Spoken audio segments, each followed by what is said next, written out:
You're listening to The Real Estate Ride. Make sure to subscribe and enjoy the show. You can always hire somebody to run the business for you. You can always hire somebody to do your grocery shopping. You can always have a personal assistant of some sort that doesn't have to worry about anything other than doing what you need done and, the 9 to 5 of working for you. So just try to the best of your ability, and it is difficult to do, but just try to remind yourself that you have no constraints and no filters when you do this. So think big. Make it seem like it is totally impossible. We are going to kick off this morning with just a fantastic exercise. It's a life-changing exercise.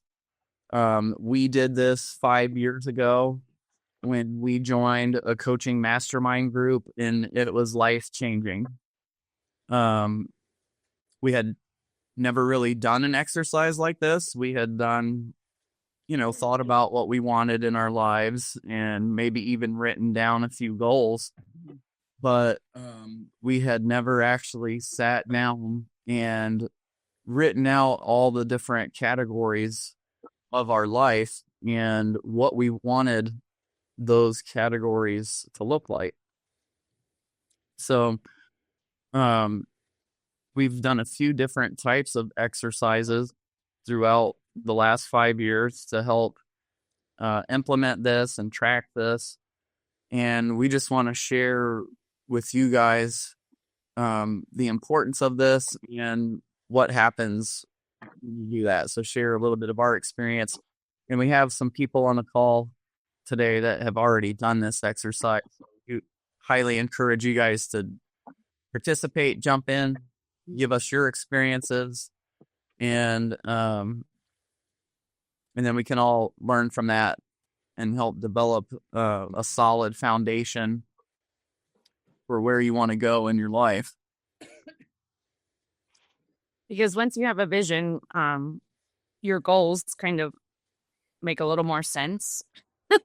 They're not just far-fetching goals not that far-fetching goals are a bad thing, but when you have a vision to direct your life and what you do in your business and ultimately what you say yes and what you say no to, then it kind of just flowed all together with goal setting and waypoints and getting things accomplished, because you have that filter that you can use to determine what you want to do and what you don't want to do, basically, in a nutshell.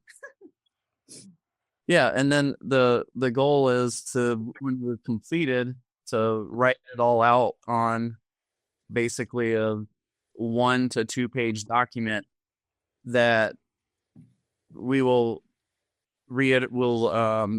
touch base on it now, that we look at it as a living, breathing document. It's something that's going to change over time.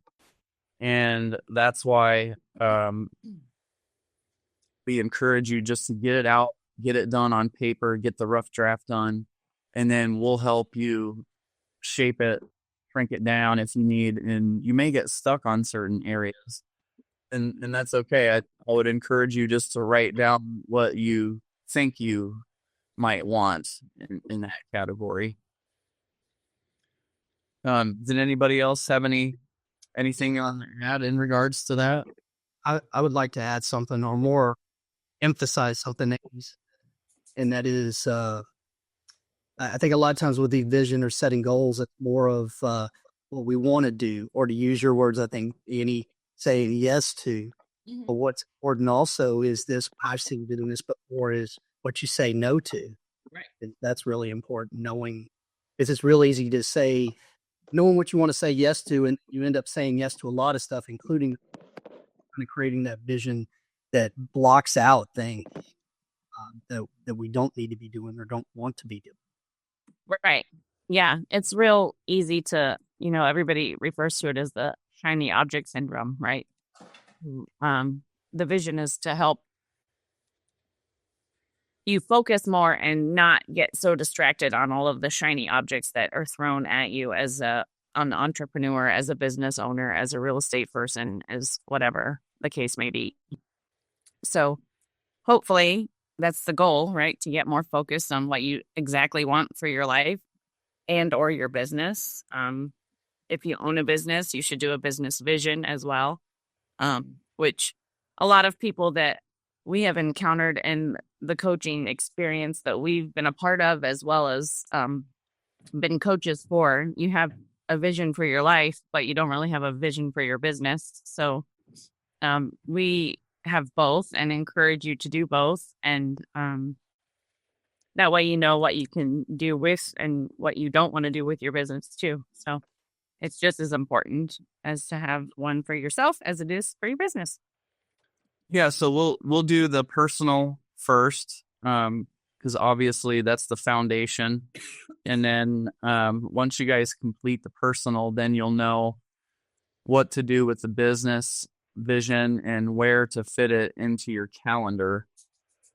And I think, all of us can agree that most times when you're having issues in your business, there's something going on in your personal life that's a mental block or a spiritual block of some kind that is affecting you so deeply that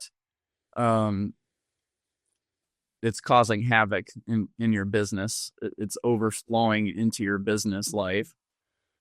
And so that's what we're going to try to mitigate as much as we can by doing this exercise. And the other aspect is you're going to have issues in your business, right? Things are going to go wrong. They're going to go bad. So this grounds you, just reviewing this every day. It brings you back to your center of your being in your spirit. Like, what do I want my life to look like? What do I want my business to look like? And when those terrible things stack up and happen to you, you're referring back to your vision in order to get back on track, or to realize that, hey, this issue or this problem in my business is a temporary thing. Mm-hmm. This vision that I've written out is the foundation. It's the cornerstone of my life. And if I just focus on this, then those little problems that have stacked up in the last day or week or a couple of weeks doesn't seem as relevant. Does that make sense? Everybody shaking their head. All right. So let's get started with this. So this slide just reiterates basically what we've just talked about. People with no goals just kind of wander around. That's the best explanation. They may have goals in their eggs, which is what the middle one is saying. And people with written goals actually are the smaller percentage of the population that actually have them written down to where they can see them and follow them. And as you can see by this, is if you have them written down, it's much easier to be more successful than if the goals are just in your head so that you can't really remember in this location, or you can't look at them every day. And people with no goals just kind of, live their life day to day, not really worried about where they're going or what they want to do. They have big dreams, but that's about as far as it gets. Yeah, so we want to take all of you into the 3% and give you 30 times the success rate of the average of the population.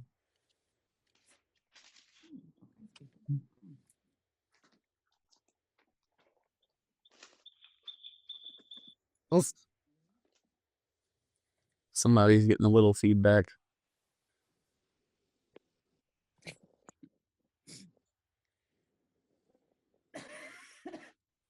So again, goals without being written down are just dreams, and most successful people have not only a written vision, but a vision board. So, Jay and I have both. Well, I have both, I guess I should say. You have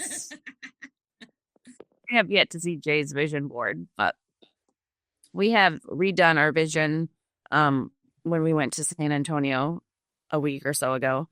And before that, the new year, we had taken time to discuss, redoing the vision and doing some vision board work. And now I have a vision board hanging on the opposite wall of our bed.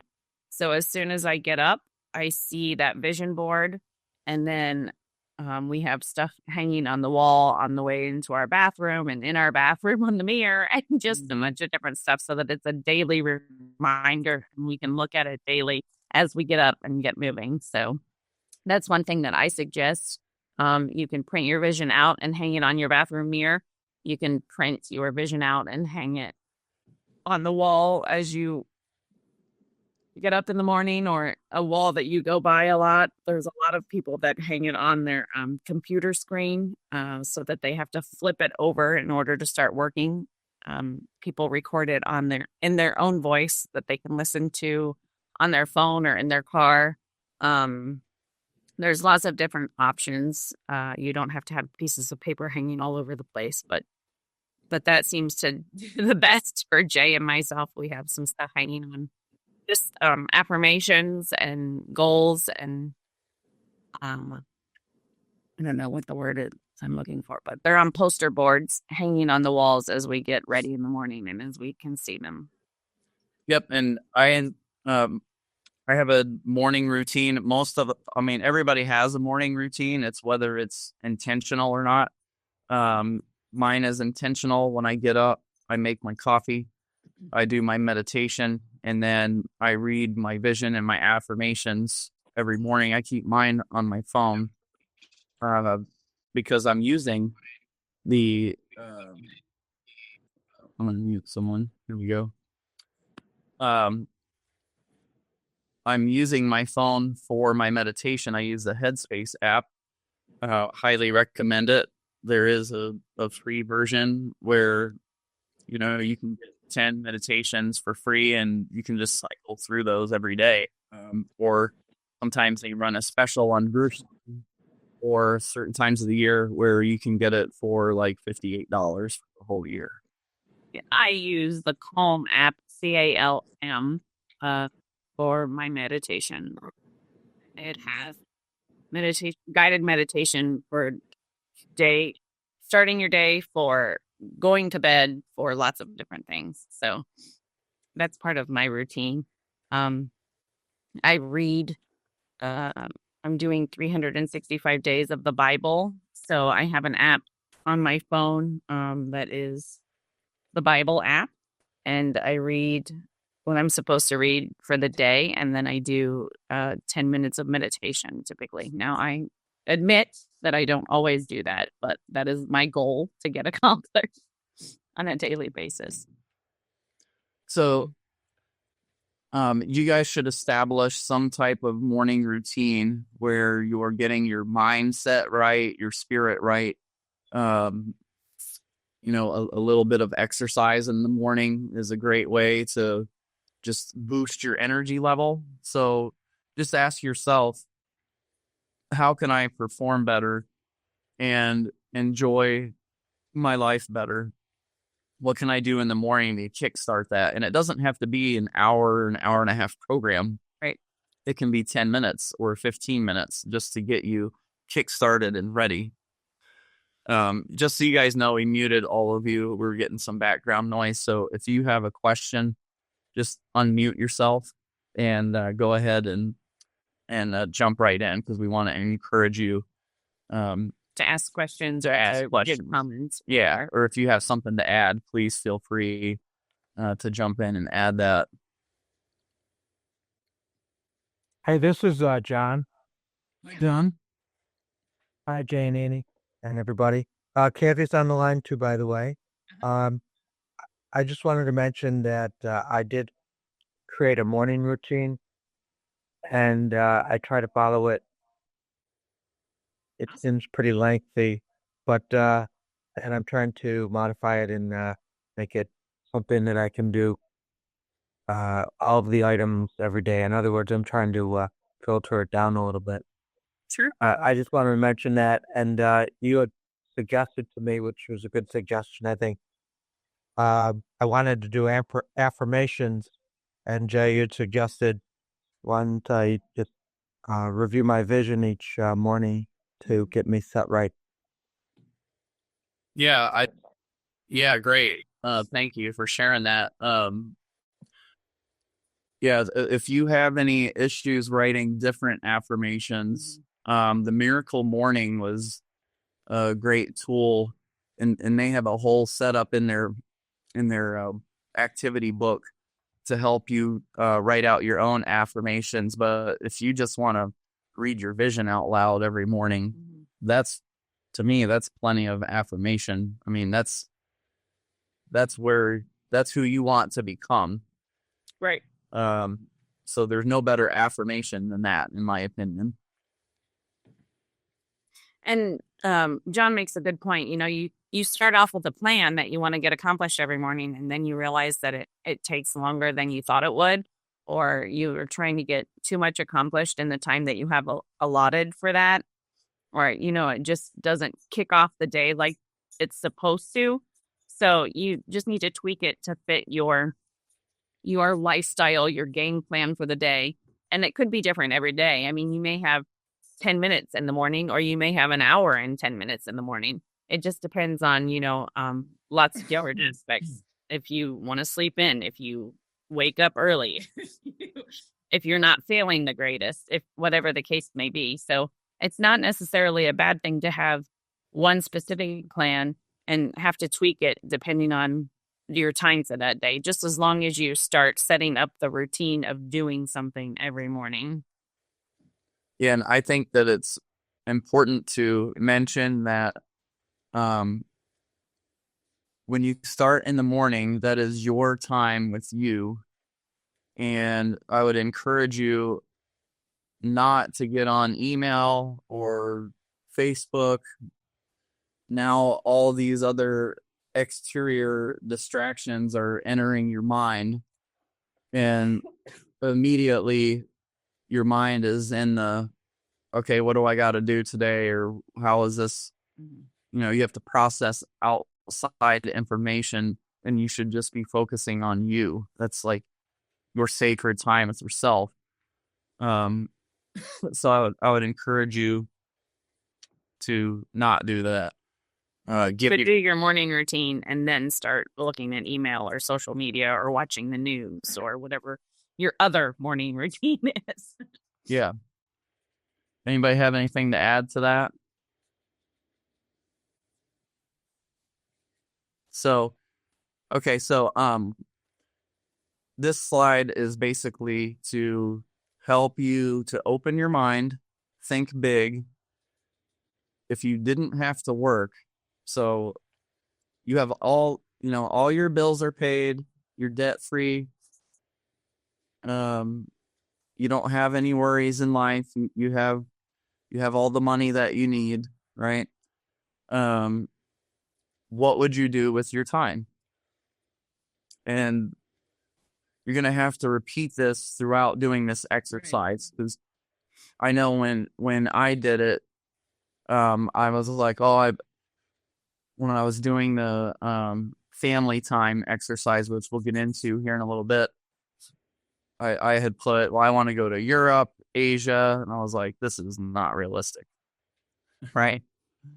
As human beings, we try to filter stuff to what we understand and what we believe in our current state, right? So if you have the mindset when you sit down to do this that you have to have a bunch of money, which means you are required to work a lot of hours, whether it's in a full-time job, part-time job, in your business, whatever the case may be.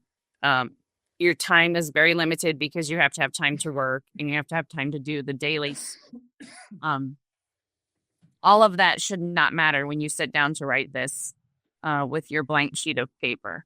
You need to stop filtering whatever you want to do with what constraints you have in your life that you know of right now. So one of Jay's biggest problems was, time for work. I have to have time to work because if I don't work, I don't make any money. If I don't make any money, I can't do any of this. So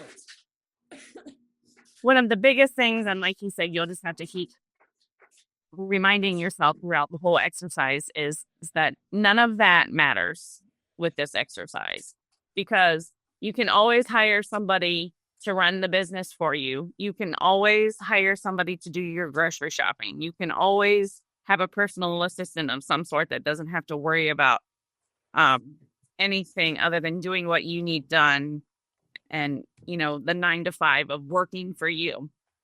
So just try to the best of your ability, and it is difficult to do, but just try to remind yourself that you have no constraints and no filters when you do this. So think big, make it seem like it is totally impossible if that's what you want. So there was a lot of traveling in our first vision, and when we wrote that vision, we thought there's no way we're going to be able to do all of this stuff that we want to do. So another example is I had in there that I wanted to go on vacation for a month straight when we did this exercise 5 years ago, and I hadn't gone on vacation for more than a week.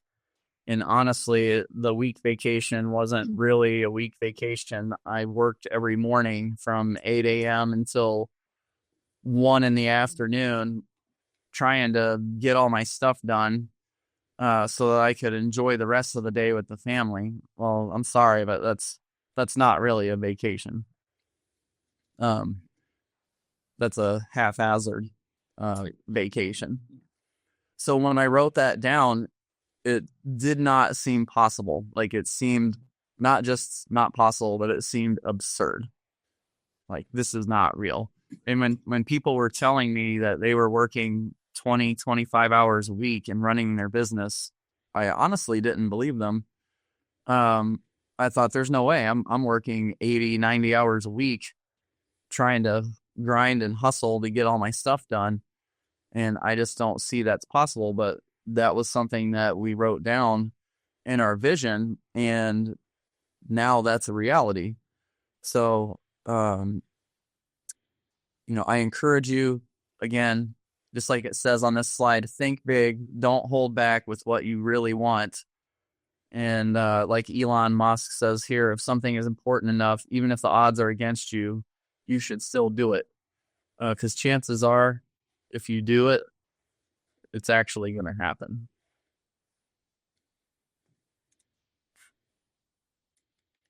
So there are 8 basic areas that you can evaluate when you start working on your vision. And this, we've touched base on this before at retreat, the Wheel of Life. But there are 8 basic areas that everybody kind of thinks about.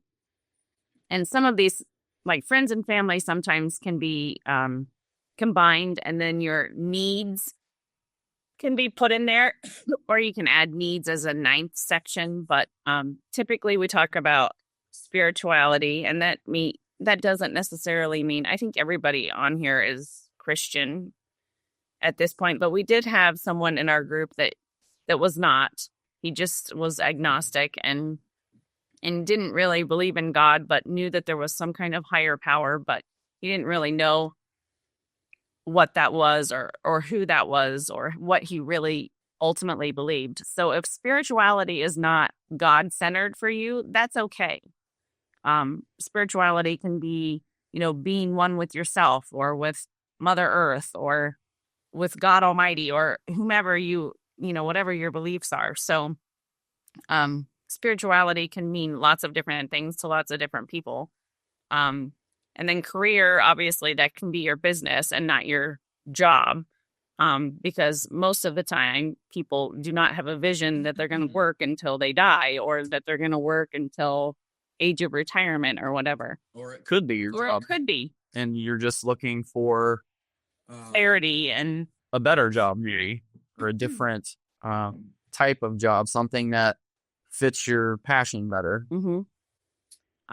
And then also with finances, that could mean, you know, the money that you have in the bank, the debt that you do or do not have, any charitable work that you do that's money centered, anything that kind of not revolves around money, but includes money.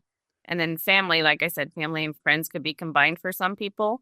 Family could mean your spouse. Family could mean relationships that you have with your mom or your sisters or aunts or uncles or grandparents or whatever.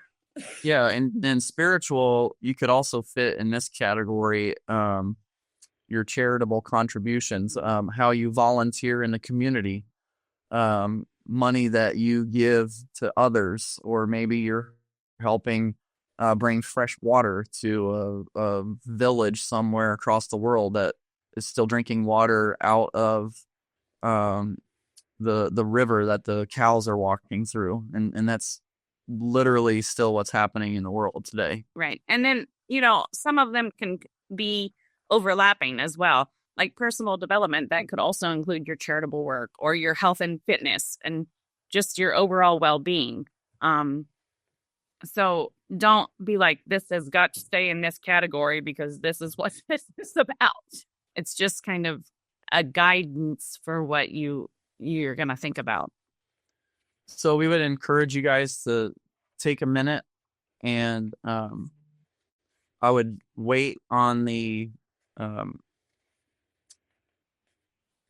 finance part. I would leave that as part of career for the moment, and just focus on these categories: spiritual, personal development, friends, fun, recreation, and health and fitness and family. And then we'll do these two last, but you can take a moment, and I would just start spiritual at the top of one page and then go down to about the middle of the page and then write down personal development, and then flip your page over or start a second page for friends. Halfway down, do fun and recreation. Page 3, health and fitness at the top, and then family in the middle. Now, you can also add things like hobbies, but that could also fall under personal development on this wheel. You could add personal gratification with the personal development. So, like no regrets, what stuff that you would want to do if you died tomorrow, that there were no regrets in your life whatsoever. So there's lots of different things that you can tweak and add. Hey everybody, it's Jay. This is Annie. We are so grateful for you joining us on our podcast and listening in and participating. We want to offer you this additional free bonus, and that is joining our Facebook group. Yes, where we will have other individuals, not just us, but having conversations on all things real estate, and we would love to have you join us. So just click the link below and head on over and join our group. Thanks, guys. We'll see you on the other side.